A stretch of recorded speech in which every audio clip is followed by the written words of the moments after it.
ನೀವು ನೋಡ್ತಿದ್ದೀರಾ speed news Kannada. ನಾನು ಸುಧಾಗೌಡ. ಬಳ್ಳಾರಿ ಬಳಿಕ ಇದೀಗ ಚಿಕ್ಕಬಳ್ಳಾಪುರದಲ್ಲೂ ಬ್ಯಾನರ್ ಕಿಚ್ಚು ಜೋರಾಗಿದೆ. ಪೌರಾಯುಕ್ತೆಗೆ ಕೈ ಮುಖಂಡರಿಂದ ಜೀವ ಬೆದರಿಕೆ ಹಾಕಲಾಗಿದೆ.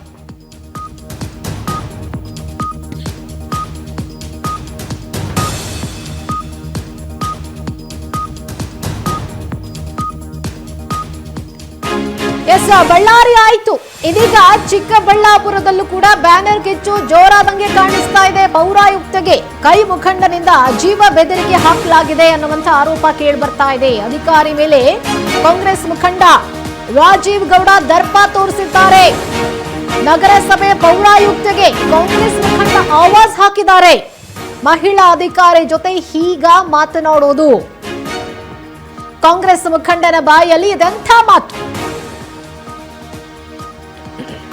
ಕಾಂಗ್ರೆಸ್ ಮುಖಂಡ ರಾಜು ಗೌಡ ಅವರ ಬಾಯಲ್ಲಿ ಬರಬಾರದ ಮಾತುಗಳು ಬಂದಿದೆ ಅನ್ನುವಂತ ಆರೋಪಗಳು ಕೇಳಿ ಬರ್ತಾ ಇದೆ. ಅದು ಅಲ್ಲೂ ಕೂಡ ಬ್ಯಾನರ್ ಗಲಾಟೆ ಶುರುವಾಗಿದೆ. ಬಳ್ಳಾರಿ ಆದ ಬಳಿಕ ಇದೀಗ ಬ್ಯಾನರ್ ಗಲಾಟೆ ಚಿಕ್ಕಬಳ್ಳಾಪುರಕ್ಕೂ ಬಂದ್ಬಿಟ್ಟಿದೆ. ಪೌರಾಯುಕ್ತೆಗೆ ಕಾಂಗ್ರೆಸ್ ಮುಖಂಡರಿಂದ ಜೀವ ಬೆದರಿಕೆ ಅಂತೆ. ಅಧಿಕಾರಿ ಮೇಲೆ ಕಾಂಗ್ರೆಸ್ ಮುಖಂಡ ರಾಜೀವ್ ಗೌಡ ದರ್ಪ ತೋರಿಸಿದ್ದಾರೆ ಎನ್ನುವಂತ ಆರೋಪ ಕೇಳಿ ಬರ್ತಾ ಇದೆ. ಮಹಿಳಾ ಅಧಿಕಾರಿ ಜೊತೆ ಹೀಗೆ ಮಾತನಾಡೋದಾ? ಕಾಂಗ್ರೆಸ್ ಮುಖಂಡರ ಬಾಯಲ್ಲಿ ಇದೆಂಥ ಮಾತುಗಳು ಬರ್ತಿದಾವೆ ಅಂತ ಹೇಳಿ ಅಲ್ಲಿನ ಸಾರ್ವಜನಿಕರು ಆಕ್ರೋಶ ವ್ಯಕ್ತಪಡಿಸುತ್ತಿದ್ದಾರೆ ಕಾಂಗ್ರೆಸ್ ಮುಖಂಡರ ವಿರುದ್ಧ.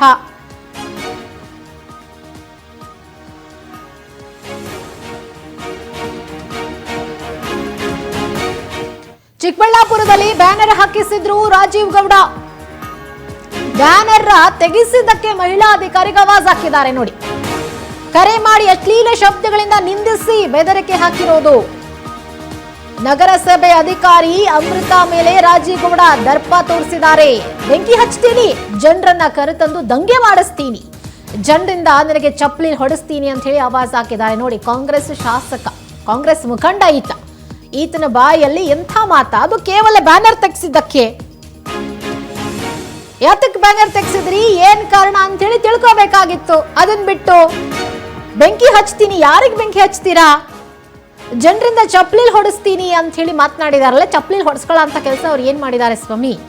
ಆ ಜನರನ್ನ ಕರೆತಂದು ದಂಗೆ ಮಾಡಿಸ್ತೀನಂತೆ. ನೋಡಿ, ಇದು ಪ್ರಚೋದನೆಯ ಹೇಳಿಕೆ. ಇದಕ್ಕೆ ಹೇಳೋದು ದ್ವೇಷ ಭಾಷಣ, ದ್ವೇಷದಿಂದ ಮಾತನಾಡೋದು, ಪ್ರವೋಕ್ ಮಾಡೋದು. ಈ ಎಲ್ಲ ಪದಗಳು ಬಳಸಿದಾರಲ್ಲ, ಇವೆಲ್ಲ ಪ್ರವೋಕ್ ಮಾಡುವಂತ ಪದಗಳು. ಬೆಂಕಿ ಹಚ್ತೀನಿ ಅನ್ನೋದು, ಜನರನ್ನ ಕರೆತಂದು ದಂಗೆ ಮಾಡಿಸ್ತೀನಿ ಅನ್ನೋದು, ಜನರಿಂದ ನಿನಗೆ ಚಪ್ಪಲಿ ಹೊಡಿಸ್ತೀನಿ ಅನ್ನೋದು ಅಂತ ಹೇಳಿ ಆವಾಜ್ ಹಾಕಿದಾರಲ್ಲ. ಇವೆಂಥ ಮಾತುಗಳಾಗಿದ್ರೆ? ಇಂಥ ದೊಡ್ಡ ದೊಡ್ಡ ಮಾತುಗಳನ್ನ ಆಡ್ಲಿಕ್ಕೆ ಅವ್ರಂತ ಮಾಡಿದ ಅಪರಾಧವಾದ್ರೆ ಏನು? ಬ್ಯಾನರ್ ತೆಗ್ಸಿದ್ದಾರೆ ಅಷ್ಟೇ ಅಲ್ವಾ? ಯಾಕೆ ತೆಗ್ಸಿದ್ದಾರೆ? ಬ್ಯಾನರ್ ಹಾಕ್ಲಿಕ್ಕೆ ಪರ್ಮಿಷನ್ ಇದೆಯಾ ಇಲ್ವಾ? ಪರ್ಮಿಷನ್ ತಗೊಂಡಿದ್ದೀರಾ ನೀವು ಬ್ಯಾನರ್ ಹಾಕ್ಲಿಕ್ಕೆ? ಇನ್ ಕೇಸ್ ನೀವು ಪರ್ಮಿಷನ್ ತಗೊಳ್ಳದೆ ಬ್ಯಾನರ್ ಹಾಕಿದ್ರೆ ಅದನ್ನ ಅವ್ರು ತೆಗ್ಸಿದ್ದಾರೆ, ಅದು ಅವ್ರ ಡ್ಯೂಟಿ. ಅದಕ್ಕೆ ಯಾಕೆ ಇಷ್ಟೊಂದೆಲ್ಲ ಮಾತನಾಡಬೇಕು ರಾಜೀವ್ ಗೌಡ್ರೆ? ಕಾಂಗ್ರೆಸ್ ಮುಖಂಡರಾಗಿದ್ಕೊಂಡು ನಿಮ್ ಬಾಯಲ್ಲಿ ಹೆಣ್ಮಕ್ಳ ಬಗ್ಗೆ ಸೌಜನ್ಯಯುತವಾದಂತ ಮಾತುಗಳು ಬರಬೇಕು. ಆದ್ರೆ ಇತ್ತೀಚೆಗೆ ಈ ದರ್ಪ ದೌರ್ಜನ್ಯಗಳು ಇದೆಯಲ್ಲ, ಇವೆಲ್ಲವೂ ಕೂಡ ಹೆಚ್ಚಾಗ್ತಾ ಇದೆ. ಕಾನೂನು ಬಿಗಿಯಾಗಬೇಕು. ಏನು ಬಾಯಿ ಬಂದಂಗೆ ಮಾತನಾಡೋದಿದೇನಾ ಕರ್ನಾಟಕದ ಸಂಸ್ಕೃತಿ ಸಂಸ್ಕಾರ? ಹೆಣ್ಮಕ್ಳ ಬಗ್ಗೆ ಮಾತನಾಡುವಾಗ ಗೌರವ ಬೇಡವಾ? ಏನು ಬೆಂಕಿ ಹಚ್ತಾರಂತ? ಯಾರಿಗೆ ಬೆಂಕಿ ಹಚ್ತೀರಾ? ಏನಕ್ಕೆ ಬೆಂಕಿ ಹಚ್ತೀರಾ? ಚಪ್ಪಲಿ ಹೊಡಿಸ್ತೀರಾ? ಯಾತಕ್ಕೋಸ್ಕರ? ಚಪ್ಪಲಿ ಹೊಡಿ ಅಂತ ಕೆಲಸ ಏನ್ ಮಾಡಿದ್ದಾರೆ ಅವರು? ಎಸ್, ಇವಾಗ ಯಾರು ಆಕ್ಷನ್ ತಗೊಳ್ಬೇಕಾಗಿದ್ರೆ ಕಾಂಗ್ರೆಸ್ ಮುಖಂಡರಾಗಿರೋದ್ರಿಂದ ಸಿಎಂ ಸಿದ್ದರಾಮಯ್ಯನವರು ಏನ್ ಮಾತನಾಡ್ತಾರೆ? ಹಿಂಗೆಲ್ಲ ಮಾತನಾಡಿದ್ದಕ್ಕೆ ನಿಮ್ಮ ಪಕ್ಷದ ಮುಖಂಡರಿಗೆ ಸ್ವಲ್ಪ ಬುದ್ಧಿ ಹೇಳಿ ಸಿದ್ದರಾಮಯ್ಯನವರೇ. ನೋಡಿ, ಕಾಂಗ್ರೆಸ್ ಪಕ್ಷದಲ್ಲಿ ದರ್ಪ ದೌರ್ಜನ್ಯ ಜಾಸ್ತಿ ಆಗ್ತಾ ಇದೆ ಅನ್ನುವಂತ ಆರೋಪ ಕೇಳಿ ಬರ್ತಾ ಇರೋದ್ರಿಂದ ಸರ್ಕಾರ ಕೆಟ್ಟ ಹೆಸರು ಬರುತ್ತೆ, ಕಾಂಗ್ರೆಸ್ ಪಕ್ಷ ಕೆಟ್ಟ ಹೆಸರು ಬರುತ್ತೆ. ನಾಳೆ ದಿವಸ ಕಾಂಗ್ರೆಸ್ ಮುಖಂಡರು ಕಾರ್ಯಕರ್ತರು ಏನೇ ಮಾತನಾಡಿದ್ರು ಎಲ್ಲದಕ್ಕೂ ಸಿಎಂ ಡಿಸಿಎಂ ತಲೆ ಕೊಡಬೇಕಾಗಿ ಬರುತ್ತೆ. ಪ್ರತಿದಿನ ಇದ್ದೇ ಮಾಡ್ಕೊಂಡು ಕೂತ್ಕೊಳ್ತೀರಾ ನೀವು?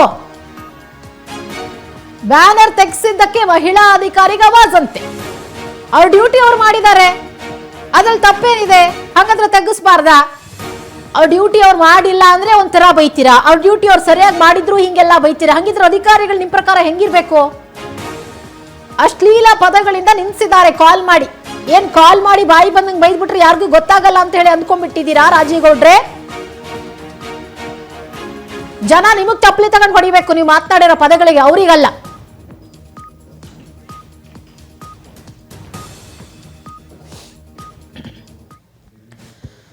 ಈ ಬಗ್ಗೆ ಮತ್ತಷ್ಟು ಡೀಟೇಲ್ಸ್ ಕೊಡ್ತಾರೆ ನಮ್ಮ ರಿಪೋರ್ಟರ್ ಜಾಯಲ್ ದೂರವಾಣಿ ಸಂಪರ್ಕದಲ್ಲಿದ್ದಾರೆ. ಎಸ್ ಜಾಯಲ್, ಈ ಕಾಂಗ್ರೆಸ್ ಮುಖಂಡ ರಾಜೀವ್ ಗೌಡ ಅಷ್ಟು ದೊಡ್ಡ ದೊಡ್ಡ ಮಾತುಗಳನ್ನ ಆಡ್ಲಿಕ್ಕೆ, ಅಷ್ಟು ಅಶ್ಲೀಲ ಪದಗಳನ್ನು ಬಳಸಲಿಕ್ಕೆ ಆ ಅಧಿಕಾರಿ ಮಾಡದಂತ ತಪ್ಪಾದ್ರೂ ಏನು ಅಂತ?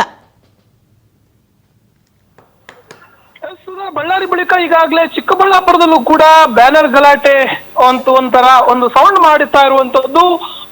ಏನು ಅಧಿಕಾರಿ ಮೇಲೆ ಕಾಂಗ್ರೆಸ್ ಮುಖಂಡರಾಗಿರುವಂತಹ ರಾಜೀವ್ ಗೌಡ ದರ್ಪವನ್ನ ಮೆರೆದಿರುವಂತದ್ದು. ನಗರಸಭೆ ಪೌರಾಯುಕ್ತಿಗೆ ಏನು ಈ ಕಾಂಗ್ರೆಸ್ ಮುಖಂಡ ಏನು ಅವಾಚ್ಯ ಶಬ್ದಗಳಿಂದ ಬೈದಿರುವಂತದ್ದು.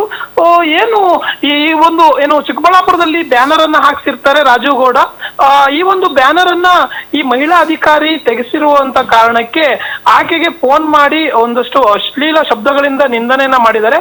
ಹಾಗೇನೆ ಏನು ಈ ನಗರಸಭೆ ಅಧಿಕಾರಿ ಅಮೃತ ಅವರು ಏನಿದ್ದಾರೆ ಅವರ ಮೇಲೆ ಈ ರೀತಿಯಾದಂತ ದರ್ಪವನ್ನ ಮೆರೆದಿರುವಂತದ್ದು ರಾಜೀವ್ ಗೌಡ. ಹಾಗೇನೆ ಏನು ಬೆಂಕಿ ಹಚ್ತೀನಿ, ಜನರನ್ನ ಕರ್ಕೊಂಬಂದು ದಂಗೆ ಮಾಡಿಸ್ತೀನಿ, ಜನರಿಂದ ನಿನ್ ಚಪ್ಪಲಿ ಹೊಡಿಸ್ತೀನಿ ಅನ್ನುವಂತಹ ರೀತಿಯಲ್ಲಿ ಒಂದು ಹೆಣ್ಮಗಳು ಅಂತ ನೋಡ್ದೇನು ಕೂಡ ಆ ಅಧಿಕಾರಿಯ ಮೇಲೆ ಈತ ದರ್ಪವನ್ನ ದೌರ್ಜನ್ಯವನ್ನ ತೋರಿರುವಂತದ್ದು ನಿಜಕ್ಕೂ ಕೂಡ ಖಂಡನೀಯ.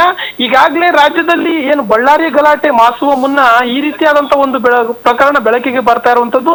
ನಿಜಕ್ಕೂ ಕೂಡ ಈ ಬ್ಯಾನರ್ ವಿಚಾರಕ್ಕೆ ದಿನೇ ದಿನೇ ಒಂದಲ್ಲ ಒಂದು ಸಣ್ಣ ಪುಟ್ಟ ಪ್ರಕರಣಗಳಾದ್ರೂ ಕೂಡ ಸೌಂಡ್ ಮಾಡ್ತಾ ಇರುವಂತದ್ದು. ಬಳ್ಳಾರಿ ಗಲಾಟೆ ಏನು ಒಂದು ದೊಡ್ಡ ಮಟ್ಟಕ್ಕೆ ರಾಜ್ಯವನ್ನ ಭಯಭೀತವಾಗಿತ್ತು. ಆ ಬಳಿಕ ಈ ರೀತಿಯಾದಂತ ಒಂದಷ್ಟು ವಿಚಾರಗಳು ನಡೀತಾ ಇರುವಂತದ್ದು. ನಿಜಕ್ಕೂ ಕೂಡ ಇಲ್ಲಿ ಕ್ಷುಲ್ಲಕ ಕಾರಣ ಅಂತಾನೆ ಹೇಳ್ಬಹುದು ಸುಧಾ. ಏನ್ ದೊಡ್ಡ ವಿಚಾರ ಏನೂ ಇಲ್ಲ. ಆತ ಹಾಕ್ಸಿರುವಂತಹ ಒಂದಷ್ಟು ಬ್ಯಾನರ್ಗಳೇನಿದೆ ಅದನ್ನ ತೆರವುಗೊಳಿಸಿರೋ ವಿಚಾರಕ್ಕೇನೆ ಆಕೆಯ ಮೇಲೆ ಈತ ದರ್ಪವನ್ನ ತೋರಿಸಿರುವಂತದ್ದು, ಫೋನ್ ಕರೆಯನ್ನ ಮಾಡಿ ಆಕೆಗೆ ನಿಂದಿಸಿರುವಂತದ್ದು ನಿಜಕ್ಕೂ ಕೂಡ ಬಹಳ ದೊಡ್ಡ ಮಟ್ಟಿಗಿನ ಒಂದು ಅಪರಾಧ ಅಂತಾನೆ ಹೇಳ್ಬಹುದು ಸುಧಾ. ಎಸ್ ಜೋಯಲ್, ನಿಜಕ್ಕೂ ಮಹಿಳಾ ಅಧಿಕಾರಿ ಅಲ್ಲಿ ಬ್ಯಾನರ್ ತಗ್ಸಿದ್ದಾದ್ರೂ ಯಾಕೆ, ಮತ್ತೆ ಯಾವ ಬ್ಯಾನರ್ ಹಾಕಿದ್ರು, ಬ್ಯಾನರ್ ಹಾಕ್ಲಿಕ್ಕೆ ಪರ್ಮಿಷನ್ ತಗೊಂಡಿದ್ರಾ ಇಲ್ವಾ, ಅದ್ರ ಬಗ್ಗೆ ಏನಾದ್ರೂ ಡೀಟೇಲ್ಸ್ ಇದೆಯಾ?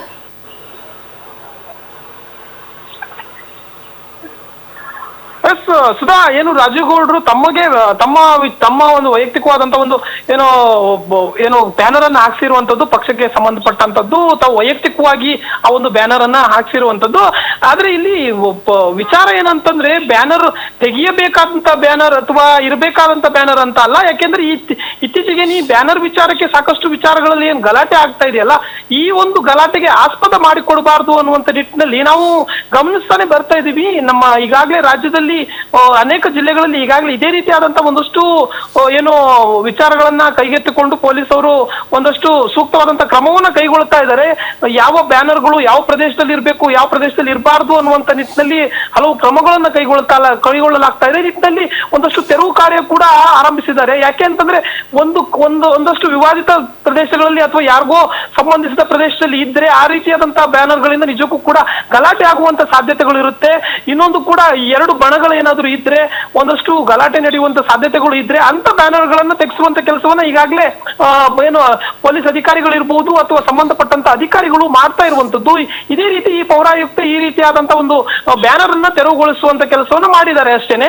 ಅದೇ ನಿಟ್ಟಿನಲ್ಲಿ ಈತ ರೊಚ್ಚಿಗೆದ್ದು ಈ ರೀತಿಯಾದಂತ ಒಂದಷ್ಟು ಬೈಗಳನ್ನ ತಾನು ಏನ್ ಮಾಡಿದ್ರು ಆಗುತ್ತೆ ಅನ್ನುವಂತ ರೀತಿಯಲ್ಲೋ ಏನೋ ಗೊತ್ತಿಲ್ಲ, ಎಲ್ಲೋ ಒಂದ್ ಕಡೆ ಈ ಒಂದು ಮುಖಂಡ ನಿಜಕ್ಕೂ ಕೂಡ ಒಂದು ಮಾಡಬಾರ್ದಂತ ಒಂದು ಕೆಲಸವನ್ನ ಮಾಡಿರುವಂತದ್ದು ನಿಜಕ್ಕೂ ಕೂಡ ಈ ಒಂದು ವಿಚಾರ ಖಂಡನೀಯ. ಓಕೆ, ಥ್ಯಾಂಕ್ ಯು ನಿಮ್ಮೆಲ್ಲ ಡೀಟೇಲ್ಸ್ಗಾಗಿ ಜೋಯಲ್.